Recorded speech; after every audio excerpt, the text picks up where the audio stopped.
Hello. How are you? I hope everyone's well. Hope everyone's being treated well by life. I'm back again, talking more gaming stuff, and today I'm actually going to talk about a game that I picked up recently in PDF format. That is White Star,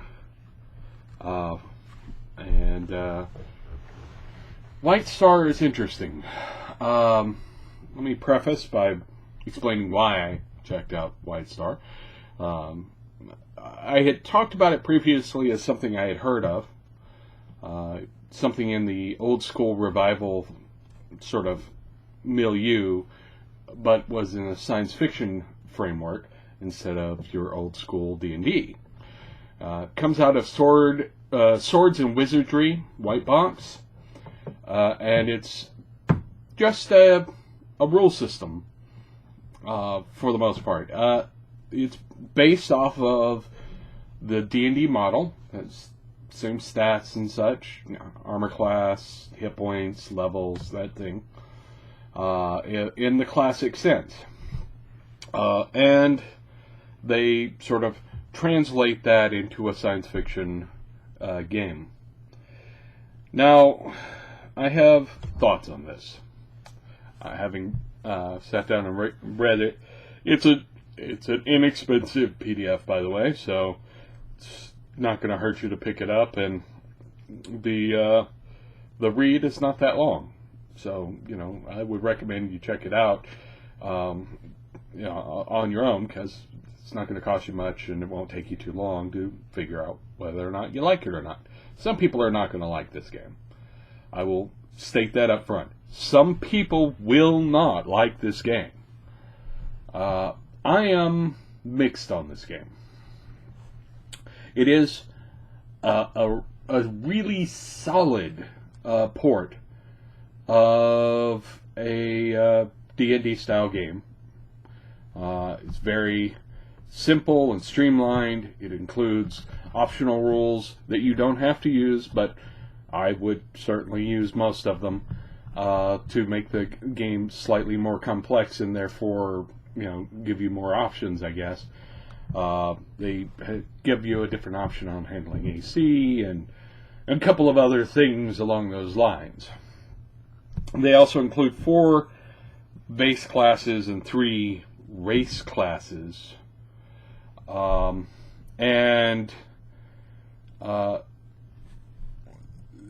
It's designed to reflect the classic sword and laser style sci-fi films. Star Wars being the obvious tie-in, but Battle Beyond the Stars. There are a few others that I could think of. It also kind of reflects the sort of John Carter of Mars feel a little bit. It's designed to feel less science fiction and more sci-fi. The distinction is that sci-fi has the trappings of a science fiction story, but really it's just another fantasy story with those trappings. Whereas science fiction, science is kind of integral to the storytelling. It gives borders, if nothing else, to what stories you can tell, and this is less bordered. This is more bordered like a fantasy story. Honestly, they have space knights written up, which are kind of like Jedi. They have alien mystics, which are again kind of like Jedi.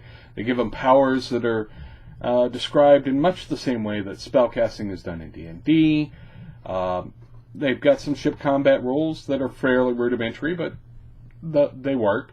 Overall, my impression of it is it's a start. It's a starter game. My problem with it, and it's not a super problem as much as you have to accept this going in, is it needs work.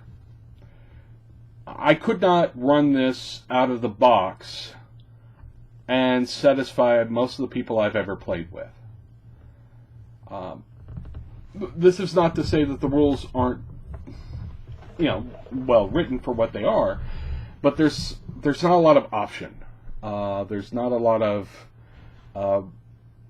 options written into the rules. It's designed for you to write your own sort of homebrew solutions to a lot of things. Do you want skills? Because a lot of sci-fi, you kind of want skills. Do you want skills? Well, we don't have those, so you'll need to write them up. You want alien races? Okay. We've got some written up as monsters. You could use that as a basis to go back and retrofit them in to those classes. But that's about it.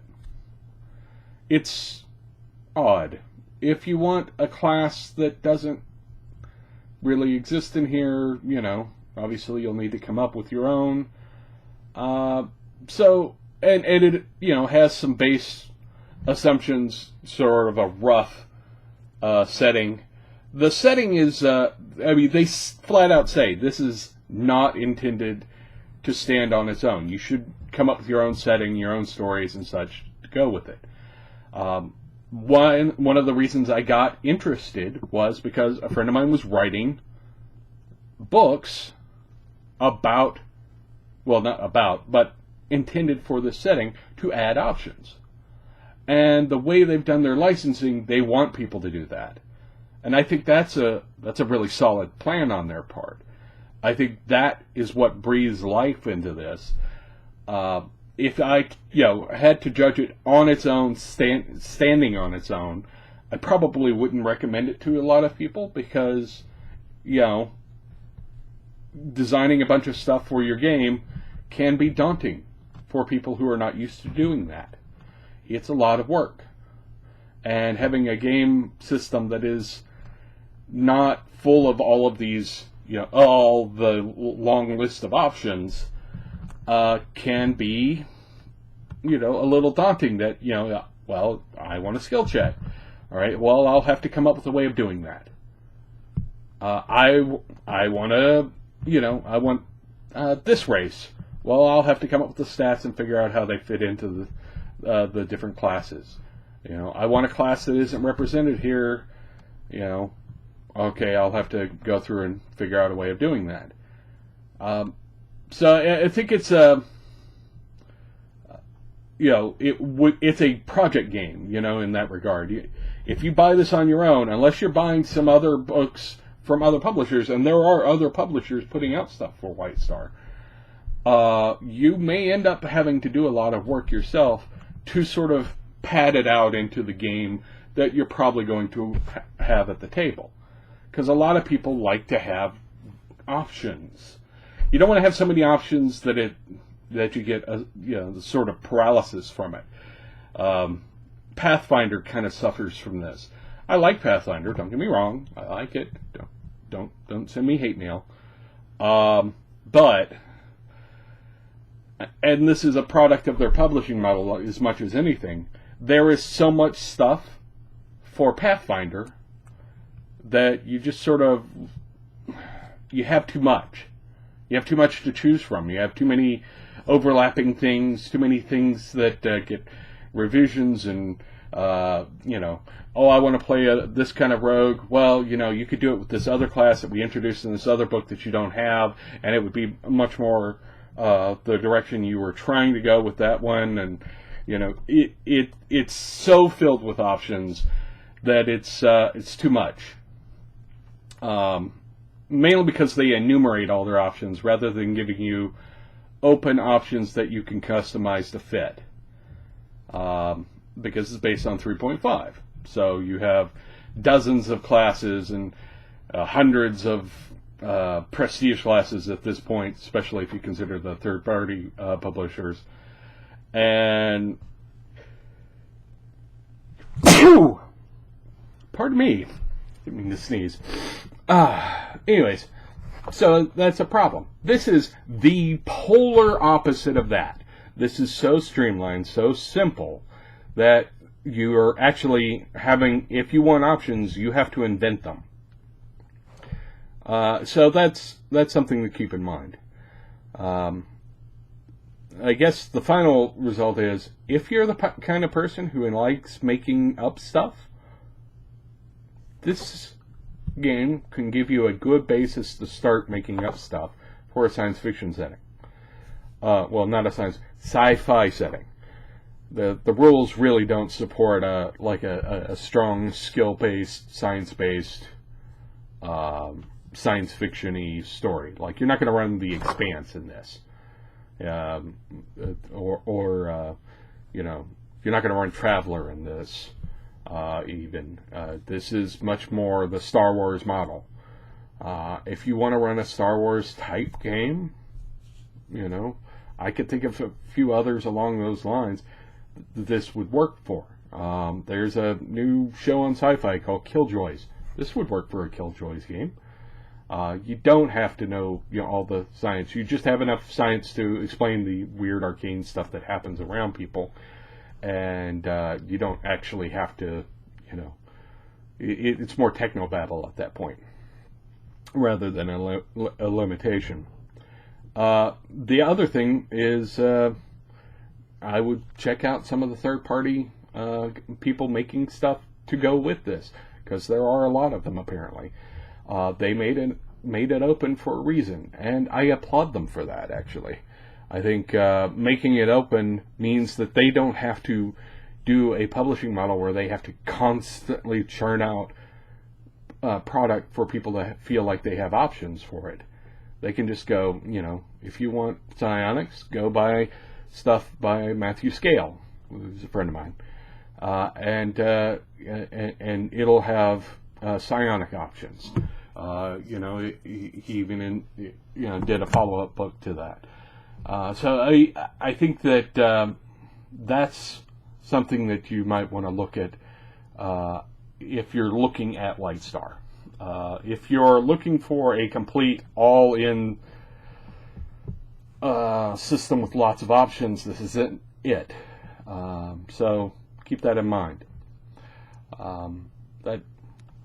I guess that's my impressions of it. I would like to have I do have ideas for games for it, so I think it works as a base system. I'm just used to base systems having a bunch of options baked in, and this one doesn't. This one is, you want options, you make them. Alright, I'm done rambling about that. If you think of something that you'd like me to check out, please let me know. Have you messed with Lightstar? Do you have opinions on it? Do you have thoughts? I am interested to see what other people have thought of it. Like I said, it's relatively inexpensive, so you can check it out for cheap, and it doesn't take long to read. So look into it. Anyway, thanks for watching. Subscribe, like, share with all the people, and try not to set anything on fire today. Yes, you. I'm watching you. Don't make me come over there.